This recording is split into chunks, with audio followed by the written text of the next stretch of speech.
नमस्कार दोस्तों, स्वागत है आपका एक बार फिर आज के MKMFS मार्केट अपडेट्स के मेरे इस वीडियो में। तो चलिए दोस्तों शुरुआत करते हैं, जानने की कोशिश करते हैं बाजार में जो आज तेजी देखी गई है वो कितनी टिकाऊ है और कितनी है खोखली। इन्हीं सब बातों पे करूंगा मैं आपके साथ चर्चा।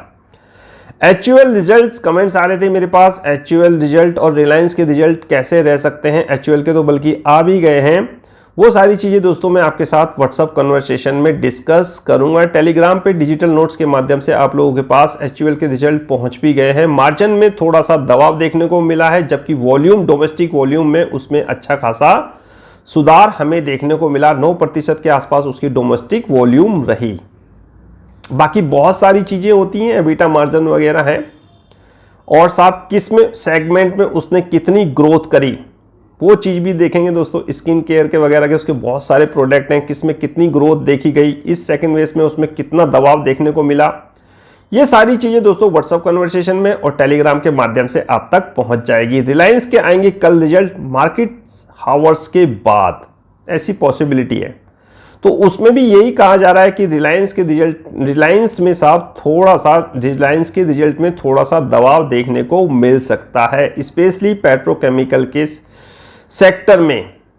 जो पेट्रोकेमिकल का उसका क्षेत्र है, जो बिजनेस है उसमें उसको दबाव देखने को मिल सकता है। रही बात जियो की, तो आरपू भी थोड़ा सा कम होता हुआ नजर आएगा। बहुत सारी चीजें दोस्तों रिलायंस के ऊपर फोकस रहेंगी और इसी पर बाजार की आगे दिशा तय होगी।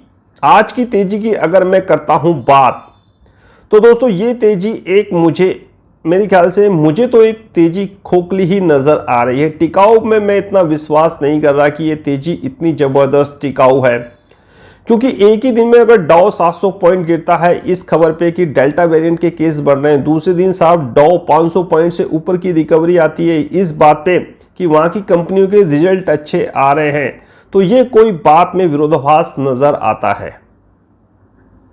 ये चीजें दोस्तों बिल्कुल मैच नहीं करती।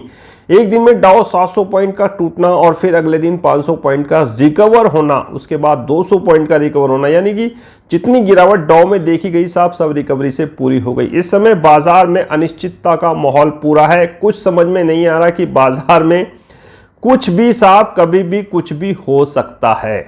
इस होप में कि बाजार अच्छा ही अच्छा होगा, 16,000 को भी क्रॉस करेगा, ये संभावनाएं दोस्तों बाजार 16,000 को क्रॉस कर दे। मैं भी जानता हूं कि बाजार 16,000 को भी क्रॉस कर सकता है, 17 भी आएगा, लेकिन इस कंडीशन में दोस्तों 16,000 के आसपास अभी बाजार का पहुंचना मुझे मुश्किल लग रहा है। कारण FII की बिकवाली सबसे बड़ा है। मैंने आपको वीडियो के माध्यम से कल भी बताया था, ये लोग पैसा निकाल रहे हैं और अच्छी खासी मात्रा में दोस्तों पैसा निकाल रहे हैं, और ये पैसा ये बॉन्ड यील्ड में लगा रहे हैं, जहां इक्विटी से निकालकर ये पैसा बॉन्ड यील्ड में लगा रहे हैं।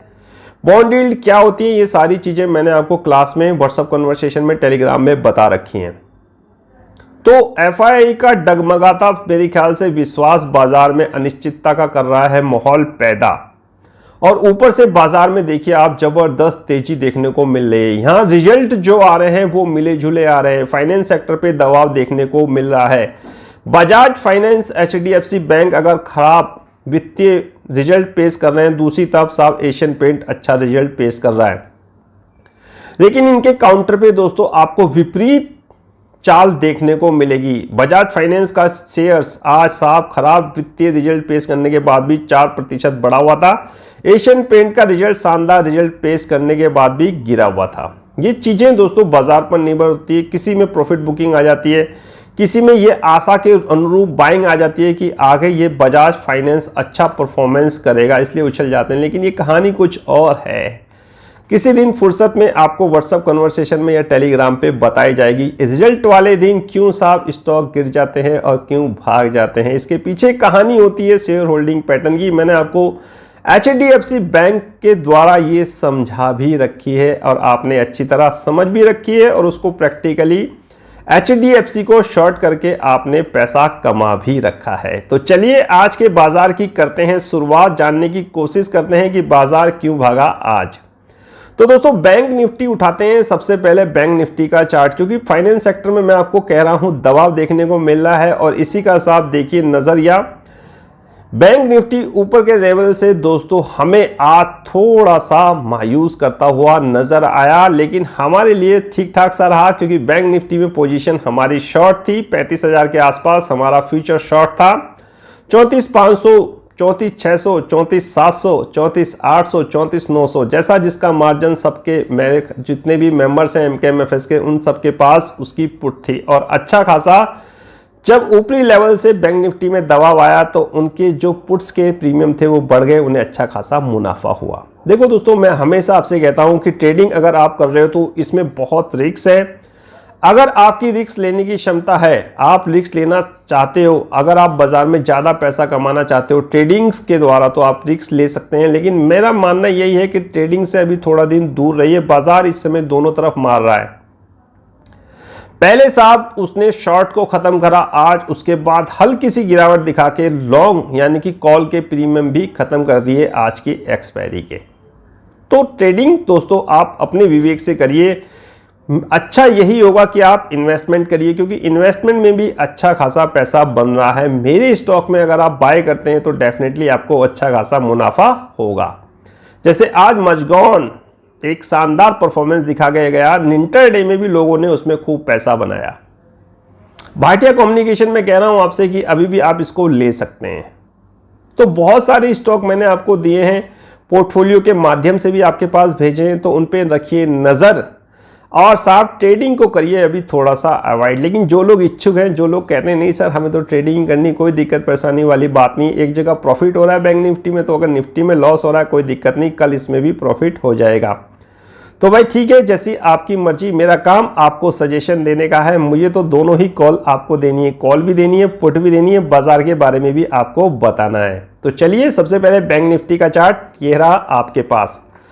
34,487 पर साहब बैंक निफ्टी हमारा बंद होके जाता है और खुलता है 34,802 पर साहब। 300 मेरे ख्याल से 300 पॉइंट की गैप अप ओपनिंग के साथ हमारा बैंक निफ्टी खुलता है। 35,049 का एक हाई बनाने के बाद दोस्तों एक लो बनता है 34,599 और जितनी भी हमारी पुटें थी उन्होंने अच्छा खासा प्रीमियम हमको दे दिया। दबाव ये HDFC और बजाज फाइनेंस जैसी फाइनेंस सेक्टर में आपको ये जो रिजल्ट आ रहे हैं, स्पेशली HDFC बैंक की मैं कर रहा हूं बात, बजाज फाइनेंस तो आज बढ़ा हुआ था। इसी से दोस्तों बैंक निफ्टी में ऊपर के लेवल से हमें दबाव महसूस होता हुआ दिखाई दे रहा है। सेलिंग प्रेशर जैसे भी ऊपर जाता है प्रॉफिट बुकिंग आ जाती है। 34,740 पर हमारा बैंक निफ्टी बंद हो जाता है, जिसमें 253 पॉइंट की होती है बढ़त, जो 0.74% को दर्शाती है। इसमें 3 कंपोनेंट्स का योगदान बढ़ा रहा। 3 बैंक आज 1 से 3% की तेजी दिखाने में हो गए कामयाब। ICICI, IDFC और इंडसइंड बैंक 1 से 3% की थी इसमें तेजी। बाकी सभी बैंकों में दोस्तों आधे से आधा प्रतिशत तेजी थी या आधे से कम प्रतिशत तेजी थी। ये बैंक निफ्टी का हाल था, इसी ने आज हमारी जान बचा ली, वरना साहब एक टाइम तो अच्छा खासा लॉस हमें दोनों ही दे रहे थे, बैंक निफ्टी भी और निफ्टी की। वैसे निफ्टी की पोजीशन हमारी 29 जुलाई की है, जो हम उसको कैरी फॉरवर्ड करके चले गए। आइए साहब बात करते हैं अपने निफ्टी की साहब। तो निफ्टी 15,637 पर साहब बंद होके जाता है और खुलता है 15,700 पे। मेरे ख्याल से 60-70 पॉइंट की गैप अप ओपनिंग के साथ हमारा निफ्टी खुलता है, एक हाई बनाता है 15,828 का। क्या कहने साहब, लो बनता है 15,700, यानी कि जहां खुला वही इसका लो था। उसके बाद निफ्टी ने पीछे मुड़ के नहीं देखा। कैसे भी देखता, इंटरनेशनल मार्केट इतने मजबूत जो थे, डॉ में अच्छी खासी, डॉ फ्यूचर में अच्छी खासी बड़ा साहब, हैंग सेंग निक्केई सब ऊपर, क्रूड भी साहब ऊपर।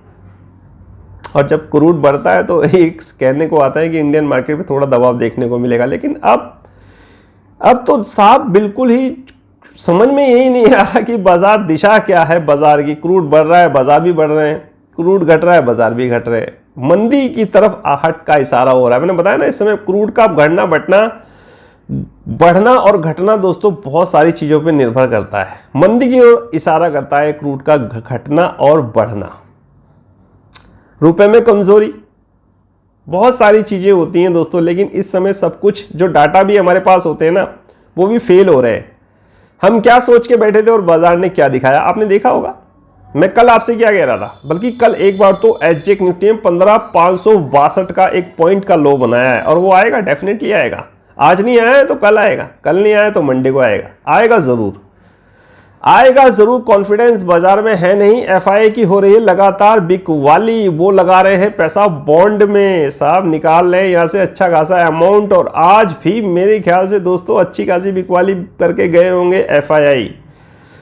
थोड़ा सा समझेंगे, अगर डाटा मेरे पास आ गया तो लगाने की कोशिश करूंगा। फिलहाल आप निफ्टी का चार्ट देखिए सब 15,637 पे हमारा निफ्टी बंद होके गया था, 15,700 पे खुलता है। मेरे ख्याल से ये चीज़ मैंने आपको बता दी है कि वही लो बनता है जो ये खुलता है 15,828, यानी कि 128 पॉइंट की दोस्तों इसमें मामूली सी रेंज में काम होता है। एक्सपायरी वाले दिन 128 की रेंज में निफ्टी के अंदर दोस्तों काम हो रहा है, क्या कहने साहब। और साहब 15,823 पर बंद हो जाता है हमारा निफ्टी। इसमें साहब 190-91 पॉइंट की मेरे ख्याल से तेजी होती है आज, क्या कहने साहब, 0.4% के आसपास। ये कहानी थी दोस्तों आज के बाजार की। बैंक निफ्टी में दबाव और साहब निफ्टी ऊपर के लेवल से, बैंक निफ्टी ऊपर के लेवल से दोस्तों हमें थोड़ा सा दबाव देखने को मिला, लेकिन निफ्टी बड़ा मजबूत हमें दिखाई दिया। बजाज फाइनेंस, बहुत सारे कंपोनेंट्स थे, सन फार्मा, विप्रो और साहब अल्ट्राटेक, मेरे ख्याल से टाटा स्टील, यूपीएल, टाइटन, बहुत सारे स्टॉक, बहुत सारे कंपोनेंट इसको सहारा देने में हो रहे थे मददगार। ये था निफ्टी का हाल। तो दोस्तों क्या कहोगे आप आज के बाजार में? आज के बाजार में दोस्तों जो स्टोरी निकल के सामने आ रही है वो तो मुझे नहीं लगता कि इतनी धमाकेदार तेजी जो है वो आगे भी जारी रहेगी। ऐसा नहीं है कि मैं इस समय नेगेटिव हूँ, मैं ये नहीं कह रहा कि 16,000 नहीं आएगा, आएगा, लेकिन अभी नहीं आएगा। क्योंकि आज का जो FIDS का चार्ट है, अमूमन तो मेरे पास वो आया नहीं है, लेकिन अगर आ गया बगल में उसे लगाने की कोशिश करूंगा, आप देखिएगा वो भी आज भी बिकवाली करके गए होंगे। FIDS का चार्ट पूरी पिक्चर आपको बयां कर देगा। अगर खरीदारी करके गए होंगे तो बहुत मामूली, बहुत मामूली, और अगर साहब बिकवाली करके गए होंगे तो आप देख लीजिएगा कि ये आज जो बाजार में हुआ ये क्या हुआ है।